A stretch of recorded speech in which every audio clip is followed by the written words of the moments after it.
Welcome to The Explainer. Today, we are diving into something really cool, a new AI architecture that's kind of shaking up the way we think about building intelligent systems. It's called the Hierarchical Reasoning Model, or HRM for short. But before we get into the nitty-gritty of that, let's start with a puzzle. You ever wonder why some of the smartest AIs out there, these are models that can write poetry, they can write code. Why do they totally bomb when you give them a really hard Sudoku puzzle?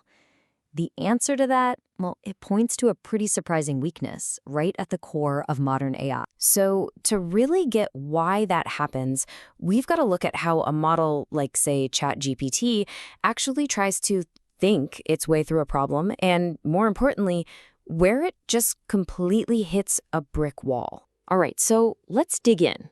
You know these huge AI models? They can do some amazing things, right? But the paper that introduced this new model calls them paradoxically shallow. And what that means is their basic design, the transformer architecture, it only has so many layers. It's got a fixed depth. And that's a huge problem because it fundamentally caps their ability to do the kind of really deep, multi-step thinking you need for a tough logic puzzle. So to get around this limitation, developers came up with a clever trick. It's called chain of thought, or COT. You've probably seen this. It's where you tell the AI, hey, think out loud, talk me through your steps. So it's not really thinking internally, it's just turning a reasoning problem into a language problem. It's basically faking it by writing out the steps. But, the researchers behind this new HRM model, they're not impressed. They basically call it a crutch, not a satisfactory solution. And you can see why, right? The whole thing is super fragile. If it makes just one tiny mistake in that long chain of words, just one little logical slip-up, the whole thing just falls apart. Game over. And that's what really highlights the problem here. We need to get away from this external word-by-word thinking. The real goal, what these researchers are aiming for, is something called latent reasoning. That's where the thinking happens inside the model, in its own hidden network. Kind of like how we think. You don't have to narrate every single step of tying your shoes, right? You just do it. That's what we want for AI. So, if the current weight isn't working, and we want to build an AI that can really think, where do we even start looking for a better design? Well, according to this new research, the blueprint is right here, inside our own skulls. The Hierarchical Reasoning Model, HRM, is basically built on three big ideas they borrowed from how the brain works. First up, hierarchical processing.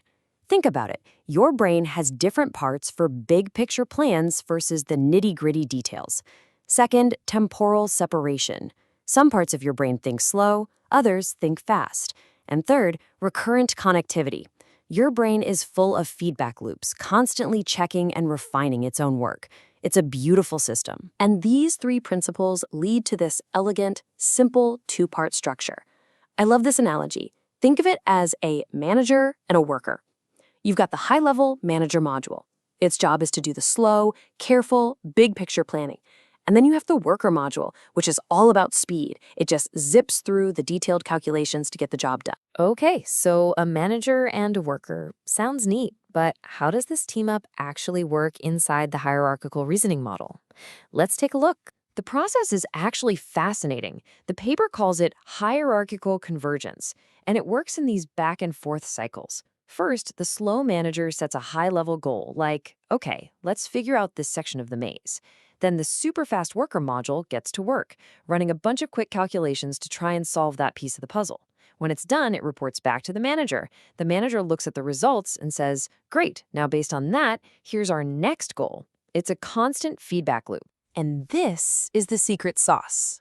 This whole nested back and forth process is what gives HRM its power. It lets the model achieve this incredible computational depth. It can just keep thinking and refining for tons and tons of steps without crashing or going off the rails, which is a massive problem for other types of AI models that try to think in loops. Okay, so the theory sounds amazing, right? But talk is cheap. How does this new approach actually stack up when you throw it at those really tough problems? The ones that make other models just throw up their hands. All right, let's go back to that Sudoku puzzle. Remember that? So on a test with extremely hard puzzles, the best models using that old chain of thought method scored a big, fat 0. Nothing. They couldn't solve a single one. Now get this. HRM, with the same amount of training data, solved over half of them, 55%. That's not just a little better, that's a whole different league. And it's the exact same story with another hard problem, finding the absolute shortest path in a really complex 30 by 30 maze. The big, powerful models, again, 0% accuracy. They are totally lost. But HRM, it finds the perfect path almost 75% of the time. It's just no contest. And look, this isn't just about fun and games like puzzles and mazes. On a benchmark called ARC-AGI, which is a really important test for abstract thinking and general intelligence, HRM blows away models that are way, way bigger, like Claude-free. It shows it's much better at learning and generalizing from just a handful of examples. So how on earth is it doing this? Let's try to peek inside its mind as it solves one of those mazes. It doesn't just start down one path and hope for the best. No. In the first few steps, you can see it's kind of exploring a bunch of different routes all at once. It's branching out, almost like it's mapping out the territory. Then, after a few of those manager-worker cycles we talked about, it starts to narrow things down. By about step 4, it's already figured out the obvious dead ends and starts to sketch out a rough draft of the correct path. You can see the solution starting to take shape. And then, finally, after a few more rounds of that manager and worker going back and forth, it locks in. It converges on the one single optimal path. It's amazing. It has systematically explored its options, trimmed away the bad ones, and refined its way to the perfect answer. And the craziest part, it learned how to do all of that completely on its own. So when you see all this, what does it mean for the future of AI? Where do we go from here? Okay, and here it is. This might be the most mind-blowing fact of the whole thing. IMRM does all of this with just 27 million parameters. Let that sink in. 27 million.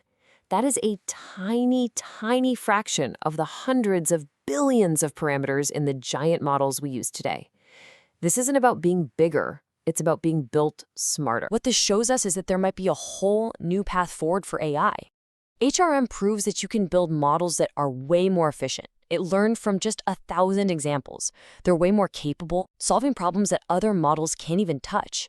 And really, it's a totally new way of thinking about AI, prioritizing a smart, brain-like design instead of just throwing more and more computing power at the problem. So maybe the future of AI reasoning isn't about scale. Maybe it's not about going bigger, but about going deeper, about building in a more intelligent structure from the ground up. And that leaves us with a pretty fascinating question to chew on, doesn't it? By copying the architecture of our own brains, are we finally getting closer to building an AI that actually thinks the way we do?